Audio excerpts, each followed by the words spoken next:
बताने में। और जो व्यक्तित्व आपके सामने चुनाव लड़ रहा है, मैं उनके बारे में जरूर, चूंकि लोगों को लग रहा है कि साहब ये नए हैं, ये आदमी नए नहीं है। जब जिले में मीटिंग होती है योजनाओं को लेने की, मैं चौधरी अजीत सिंह का प्रतिनिधित्व करता था, ये अपने क्षेत्र से विधायक का प्रतिनिधित्व करते थे।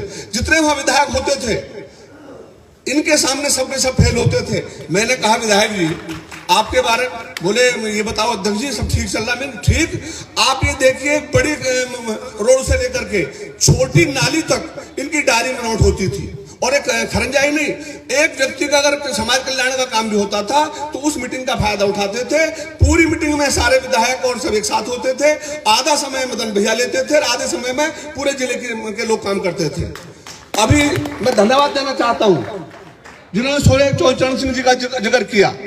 हम सब लोग किसान हैं, हम देहात के लोग हैं, और चौधरी चरण सिंह जी ने, और आप जहां पर रह रहे हैं, उन्होंने किसानों को लड़ने का, किसानों को हक की बात करने का सिखाया। तो मेरा तो आपसे अनुरोध यही है, मैं जिस दिन यहाँ पर आया, मैं राकेश भाई को, कहाँ राकेश भाई, मैं राकेश भाई को बहुत बहुत धन्यवाद देना चाहता हूँ। जिस दिन मैं यहाँ पर आया और मैंने आगे साधुराम जी और मंदिर जी को संपर्क किया, तुरंत मेरे कहने से मुजफ्फरनगर से वो अपनी गाड़ी से चल दिए। तुरंत उन्होंने कहा कि जान सेठ ओम प्रकाश जी मिलेंगे, और जो पगड़ी वाला बुड्ढा बैठा हो और आपको गेट पे मिल जाए, समझ लो ओम प्रकाश शर्मा जी ताऊ जी हैं। मैंने जैसे फोन किया, मैं धन्यवाद देना चाहता हूँ पंडित ओम प्रकाश शर्मा जी को। हमारे बुजुर्ग हैं, 82-83 साल की उम्र है। फोन किया, मैं पौने घंटे बाद इनके पास पहुंचा।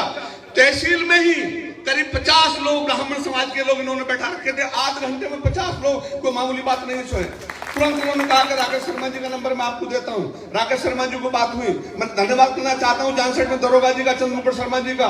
उन्होंने अपने निवास पर मीटिंग रखी और तुरंत राकेश शर्मा जी को कहा। राकेश शर्मा जी ने कहा कि मैं हूं तो महत्वपूर्ण, लेकिन मैं तुरंत पहुंच रहा हूं। राकेश शर्मा जी पहुंचे, वहीं पर 30 तारीख का तय किया, और उस दिन से आज तक का मैं धन्यवाद देना चाहता हूं खतौली के लोगों का, मुजफ्फरनगर के लोगों का, भाई राकेश शर्मा जी की पूरी टीम का, कि जिन्होंने हम जैसे छोटे व्यक्ति को, आपने हमारा अनुरोध माना, आपने हम लोगों की बात को मानने का काम किया। और आज जो ऐतिहासिक उपस्थिति है, ये ऐतिहासिक उपस्थित 5 तारीख के वोट भी डालने का काम में ऐतिहासिक करेगी, और जिस दिन परिणाम आएगा 8 तारीख को, उस दिन ऐतिहासिक जीत मदन भैया की होगी।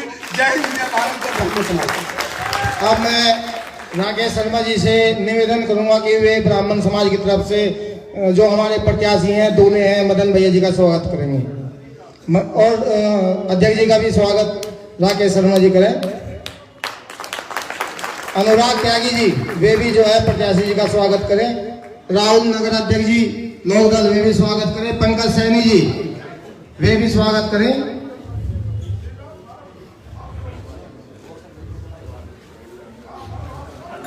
पंकज सैनी जी भी स्वागत करें। बालेश्वर प्रधान जी भी स्वागत करें। अब नहीं, अब तो बड़े। अब मैं पुष्पेंद्र चौधरी जी भी स्वागत करें। बहुत लोग बोलने वाले थे, संजय चौधरी जी आकर के स्वागत करें, आदरणीय अध्यक्ष जी का भी और प्रत्याशी जी का भी। लेकिन कुछ मजबूरियां ऐसी होगी तो प्रत्याशी को जल्दी जाना है, प्रत्याशी जी को, हमारे मदन भैया जी को, तो इसलिए जो लोग रह गए हैं, आप नाम बोल दो उनके, उनसे हम माफी चाहते हैं। विदेश पंडित जी से भी माफी चाहते हैं, सुबोध शर्मा जी से भी माफी चाहते हैं मुजफ्फरनगर से, तो ये तो बोले। टीटू प्रधान जी भी बोले, विनोद शर्मा जी चांसलर से भी माफी चाहते हैं, विदेश शर्मा जी पिपलेड़े से भी माफी चाहते हैं, और आशु शर्मा जी लौटा से भी माफी चाहते हैं। और इस कार्यक्रम को आगे बढ़ाते हुए ओमादत्त शर्मा जी से मैं निवेदन करूंगा कि वे भी अपने दो ही कहूँगा भाई, मुझे को था।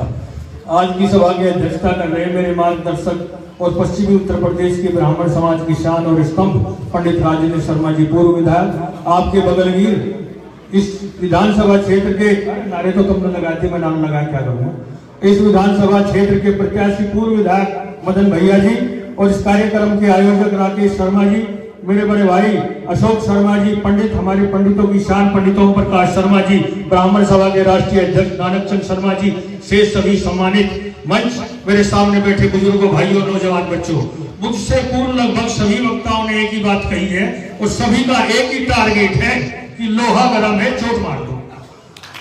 क्योंकि हमने और आपने पिछले चुनाव में भी इस कैंडिडेट को धरती में उतारने का पूरा काम किया था, लेकिन परमात्मा ने हमारी अर्जी स्वीकार नहीं की। हो सकता है उसके पूर्व का जन्म का कोई संस्कार ऐसा हो कि वो दोबारा मूंग दलने के लिए हमारी छाती पर आ गया। लेकिन हमेशा हम लोग कहते हैं कोई दुर्घटना हो, कोई शुभ काम हो, कोई अशुभ काम हो, तो हम लोग कहते हैं परमात्मा की इच्छा है, उसका निर्णय सर्वमान्य है, वो जो करता है सही करता है। लेकिन इस बार शायद मुझे लग रहा है कि परमात्मा के भी दिमाग में आया कि उसने जो किया वो गलत किया, और उसने 1 साल के अंदर ही आपको दोबारा मौका दे दिया। ये भी तो समझा, आपको बदला देने का दोबारा मौका दे दिया। पंडित जवाहरलाल नेहरू ब्राह्मण समाज की शान, अरे 5, 6, 7 ब्राह्मण प्रधानमंत्री हुए। क्या कोई पंडित लिखता है अपने नाम के सामने? केवल पंडित जवाहरलाल नेहरू अपने नाम के सामने पंडित लिखते हैं, और ये पंडित जवाहरलाल नेहरू का अपमान करता है। तो ऐसे व्यक्ति को आप सभी की भावनाएं वही है, वही मेरी भावना है। प्रत्याशी का ज्यादा समय में नहीं लूंगा। अभी मेरे बड़े भाई पूर्व विधायक जी का आदेश था कि संक्षेप में बात करना, कि वही बात है कि हमारे 5 तारीख के चुनाव में पंजे तो मेरे दिमाग में आ गया, क्योंकि मैं 40 साल पंजे में रहा, लेकिन पंजे का इस्तेमाल करके नल के निशान को मोड़ दिया। और मदन भैया को कामयाब बनाओ। जय हिंद, जय भारत, जय भगवान परशुराम। एक बार सभी भगवान परशुराम जी का नारा लगाएंगे, और नारा इतना ऊंचा होना चाहिए कि योगी को सुनाई दे दे कि तू चला जा, अब तेरी जरूरत नहीं है इस विधानसभा पर। भगवान परशुराम की, भगवान परशुराम की। अब मैं हमारे पूर्व प्रत्याशी खतौली विधानसभा से ब्राह्मण के अशोक शर्मा जी से निवेदन करूंगा कि वे आए। ये चुनाव लड़ चुके हैं कांग्रेस से, मेहनती हैं, ब्राह्मण समाज में अस्तित्व है और ब्राह्मण समाज के लिए बहुत कुछ करते हैं। मैं कहूँगा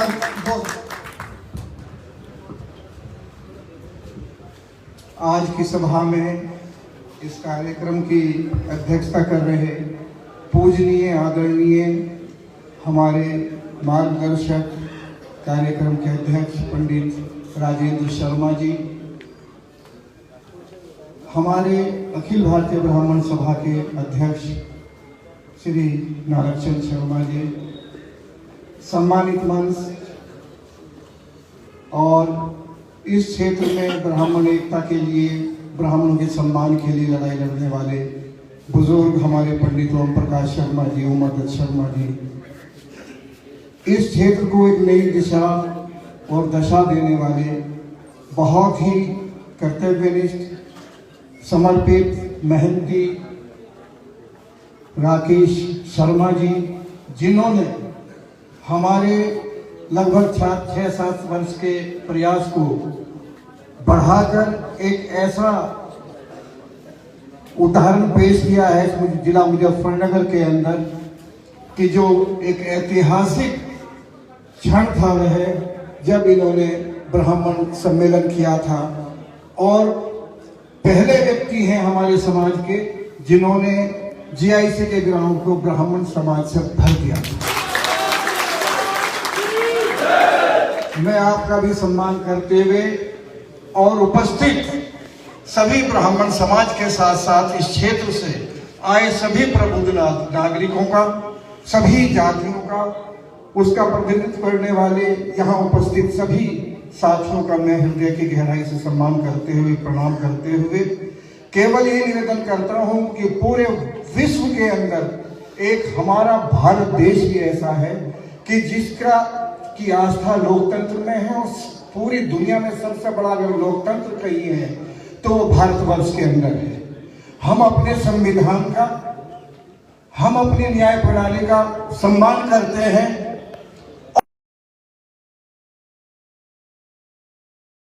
अगर हमारे मन में किसी के प्रति श्रद्धा है तो भारत के संविधान में है। इस 2 कार्यकाल जो उनके रहे, एक तो बीच में ही भगवान परशुराम ने उनका इलाज कर दिया, वो पहले चले गए, क्योंकि उन्होंने इस समाज की कई बार बेइज्जती करने में कोई कसर नहीं छोड़ी। और मैं केवल आज एक बात कहना चाहता हूं इस समाज को और सर्व समाज को, इस देश का कोई भी कस्बा, कोई भी गांव ऐसा नहीं है जहां इस देश की सेवा करने के लिए एक ब्राह्मण परिवार ना हो। हमने इस पूरे देश की 36 बिरादरियों की सेवा की है और 36 बिरादरियों में से एक बिरादरी निश्चित रूप से ऐसी है कि जो ब्राह्मण का सम्मान करती है, वो गुर्जर समाज है। मैं अपने समाज की तरफ से गुर्जर समाज का आभारी हूं, धन्यवाद देता हूं और एक बात कह देना चाहता हूं कि जिस तरह से हमने आपके सम्मान के लिए, आपके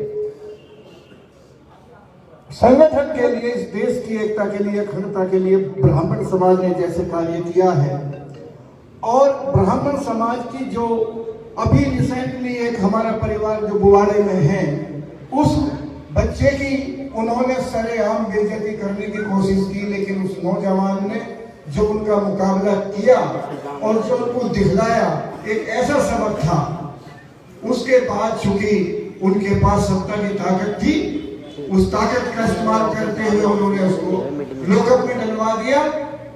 हमें पता लगा, हम लोगों ने मुजफ्फरनगर और अपने क्षेत्र के समाज के लोगों से संपर्क किया, सब लोग इकट्ठा हुए और इस ब्राह्मण समाज ने दिखला दिया कि एकता के अंदर क्या है।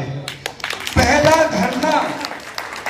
धरना उत्तर प्रदेश के अंदर कैंपस के अंदर, अगर कोतवाली के अंदर हुआ है तो ब्राह्मण समाज का हुआ है।